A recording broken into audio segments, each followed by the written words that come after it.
Sean todos ustedes bienvenidos a este primer podcast de mitos y leyendas argentinas. Acá van a poder encontrar historias reales, cuentos de terror, casos ovni y por supuesto mitos y leyendas argentinas.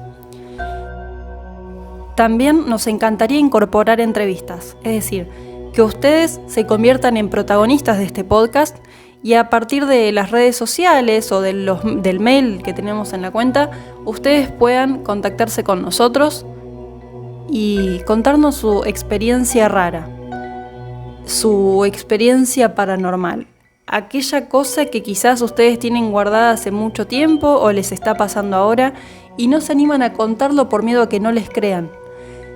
Todas esas historias raras, vamos a llamarlas así, son más que bienvenidas y escuchadas en este podcast y también, por supuesto, compartidas con ustedes. Espero que les guste, que lo disfruten y que puedan ser parte de estos mitos y leyendas argentinas. Mi nombre es Lucila Lestrange y espero que disfruten del podcast.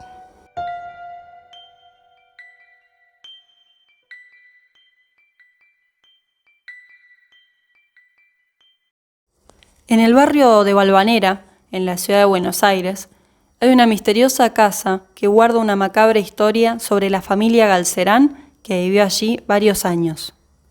La misma está ubicada sobre la calle Riobamba al 100 y tiene una prominente palmera que cubre su frente casi en su totalidad. Por eso es conocida como la Casa de la Palmera. La tenebrosa historia de esta casa comienza a fines del siglo pasado, donde vivía Catalina Espinosa de Galcerán con su marido, el doctor Galcerán, un médico muy reconocido de Buenos Aires que murió durante la fiebre amarilla en el año 1871, mientras ayudaba a los enfermos. Catalina compró esta casa porque su encantador estilo hotel francés la conquistó. Necesitaba una casa grande porque tenía 6 hijos. Catalina era una mujer pudiente que contaba con fortunas heredadas de sus padres y de su difunto marido. Elisa, que era una mujer muy creyente, era la única hija mujer de la familia. Era aplicada en los estudios y en el trabajo. En 1909 pudo terminar su carrera de taquigrafía y al día siguiente consiguió trabajo en el Congreso Nacional, que casualmente queda muy cerca de la casa. Su madre estaba muy orgullosa de ella, ya que su hija era muy aplicada. No sentía lo mismo por sus hijos varones. Si bien ellos tenían título universitario, nunca les interesó trabajar. A Elisa le molestaba y mucho que ellos no trabajaran, y la vida libertina que llevaban. Años después del centenario de la República, la muerte tocó la puerta de Catalina. Los hermanos habían quedado sin su madre, por lo cual ninguno de los varones tenía intención de dejar la vivienda. No querían tener la responsabilidad de hacerse cargo de aquella casa. Fue Elisa, como única mujer, que se encargó del mantenimiento del hogar. Los hermanos, por su parte, vivían haciendo fiestas. Los hermanos Galcerán amaban mucho a su madre, a tal punto que luego de que ella falleciera, decidieron clausurar el cuarto y dejarlo como estaba, sin tocar absolutamente nada, como una especie de museo. Al mismo tiempo, una serie de hechos misteriosos comenzaron a suceder. Un día, uno de los hermanos falleció repentinamente mientras jugaba un partido de tenis con sus amigos. La causa, un infarto le provocó la muerte súbita. Luego del entierro y al llegar la noche, los hermanos se encontraban en el living principal de la casa descansando de un día exhausto tras el velatorio.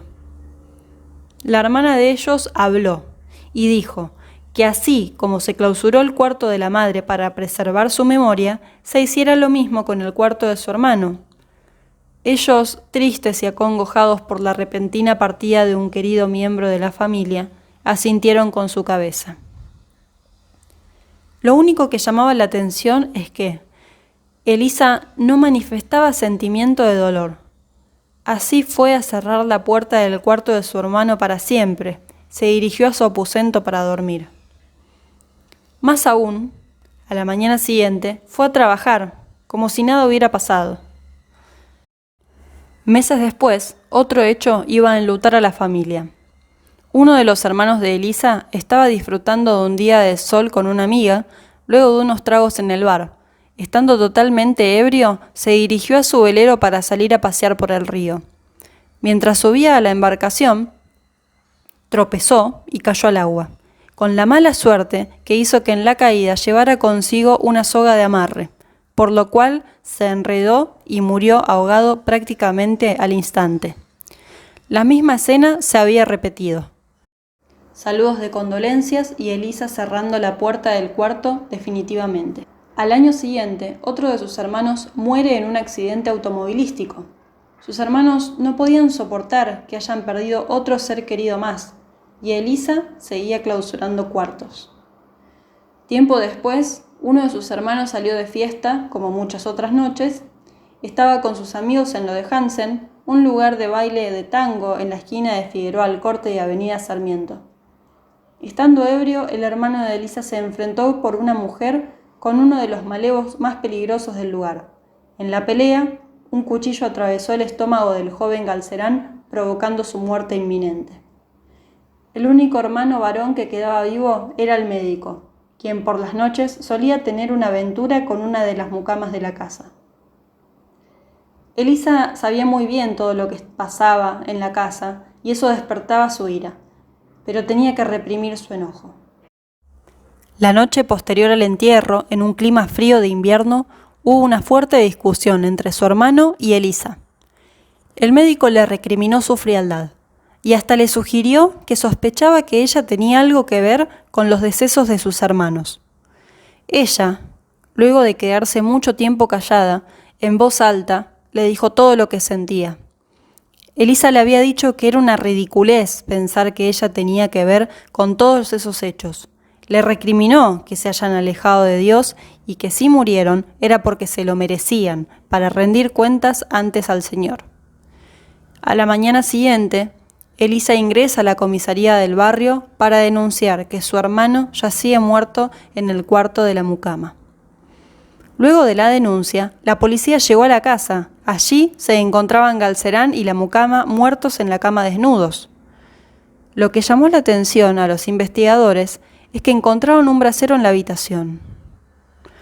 Todas las sospechas recayeron en Elisa. Cuando las empleadas contaron los gritos de la discusión que habían escuchado la noche anterior proveniente del living de la casa. La policía no encontró ninguna prueba que culpara directamente a la única sobreviviente. Por tal motivo, la investigación se cerró. Elisa echó a las empleadas que le habían denunciado y empezó a vivir sola. 40 años después, Elisa faltó a misa por primera vez, algo que sorprendió al párroco de la iglesia cercana. Por este motivo fue a la casa.